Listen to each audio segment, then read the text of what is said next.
Hey Sun Devil fans, Sandy Charles here for DevilsDigest.com, and I'm joined by our publisher, Hode Rubino, as we preview this weekend's game. The Oregon Ducks come to town to take on the Sun Devils. Kickoff is at 5:30. Now, Hode, Oregon's offense has always been known as an explosive one, and the 2019 Ducks is no different. Is this the most challenging unit this ASU defense is going to see? Yeah, absolutely, and I think what makes it really challenging is the balance that they have. They're still very explosive, like you said, scoring just under 38 points on average, 460 yards total offense average. But the fact that they're top five both in rushing and passing, that really makes them almost impossible to stop. And when you're 9-1, obviously that is a very effective offense that has been humming like a well-oiled machine for months now. Justin Herbert did Oregon a huge favor coming back for his senior year, and I know a big part of it was because his younger brother is a freshman tight end for the Ducks, and also him being locally from Eugene, that helped a lot too in the decision. But just to have that continuity at quarterback and have a wide receiver group that really doesn't have a lot of big names on it. He does a great job distributing the ball very evenly among his wide receivers. Really, his best wide receiver, Jacob Breland, was injured early in the year, out for the season, but nonetheless they have not missed a step at all. But I think the effectiveness of that passing game, and really every effective passing game, has to do also with a very stout rushing attack. C.J. Verdell is definitely one of the better running backs in the Pac-12, and even his backup, Cyrus Habibi-Likio, that's a number 2 running back that a lot of teams in the Pac-12 and nationwide would love to have as a feature running back. So when you have that balanced attack with the pass and the rush for Oregon, it becomes really, really hard to stop because you just don't know where the infliction is going to happen, so to speak. If you're the Arizona State defense, look, we talked ad nauseum about these slow starts, and I guess to their credit, they played so well in the second half that they gave the offense a chance, at least in the last 2 weeks, to win those games against USA and against Oregon State.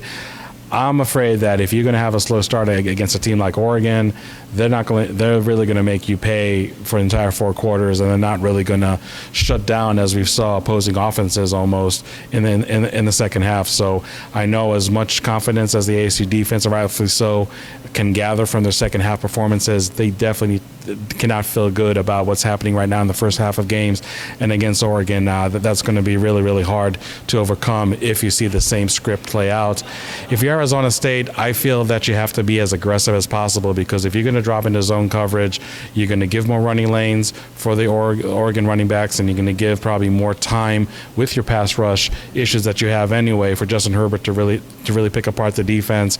I know that live by the sword, die by the sword defenses don't always work, but with Arizona State, they really have to, I think, just crowd the line of scrimmage, be very, very aggressive, and just hopefully that their pass rush is able to play at a higher level than it has recently, because that Oregon State offensive line, with the numbers that the offense is putting as a whole, is definitely not going to be an easy task for the Arizona State defense. So really be as aggressive as possible and hope that crowding the line of scrimmage can stop the running game, can put a lot of pressure on Herbert, and hopefully the Arizona State defense can win those one-on-one matchups that they're going to have at the defensive backfield.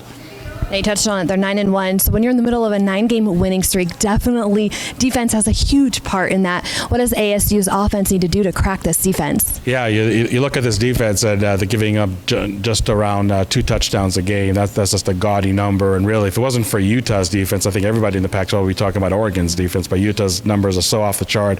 But Oregon, a lot of people may overlook it just because of what they're seeing with Utah, but they're a top 40 both in rush defense and pass defense nationally, so this is a very, very good unit, very opportunistic in the defensive backfield, 17 interceptions, by far the leader of the Pac-12 and one of the leaders in the nation as well.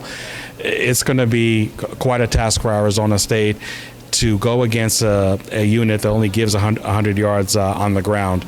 And for this Arizona State offense, even though they haven't had major issues putting up numbers, and I thought Oregon State was actually one of their better offensive games, even though they came up short, still the issues with the running game are just mind-boggling right now. And I understand playing 2 freshmen on the offensive line is going to take its toll, both run blocking and pass blocking for that matter.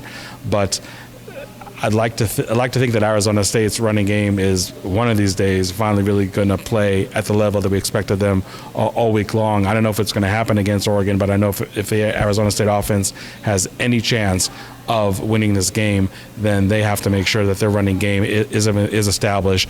But really, more than anything, I would say just protecting the quarterback really well, not only because of the obvious pass rush, but because if Oregon shows any kinks in their armor when it comes to their defense, is if you can really employ an effective short and quick pass scheme, then that's something that can hurt Oregon at least to some extent.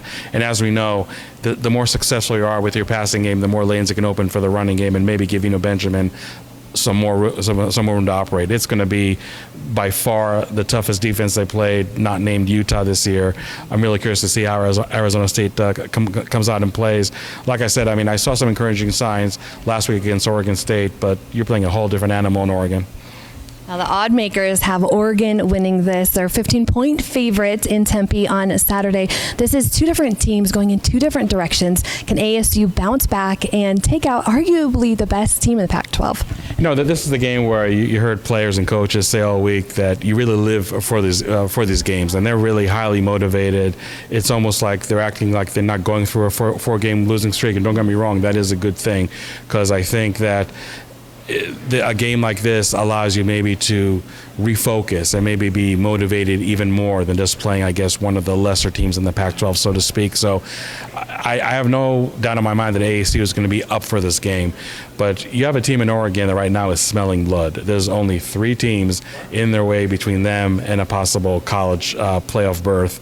And I don't think that Arizona State is going to be as high as a hurdle as Utah, which is probably going to be the Pac-12 South champion at this point. So I think Arizona State is going to bounce back, and not to get too ahead of myself, I think it's going to happen next week against Arizona. But if you're looking for a bounce back against a team like Oregon, you might be looking not in the right place. So I think Arizona State is going to cover the spread if that's a comfort to anybody. But I still feel that Oregon's going to be come up on top 41-30. Thank you, Hode. Keep it locked into Devil's Digest for pregame coverage and, of course, live from the stadium on Saturday and postgame coverage as well. For Hode Rubino, I'm Sandy Charles. Keep it locked into DevilsDigest.com.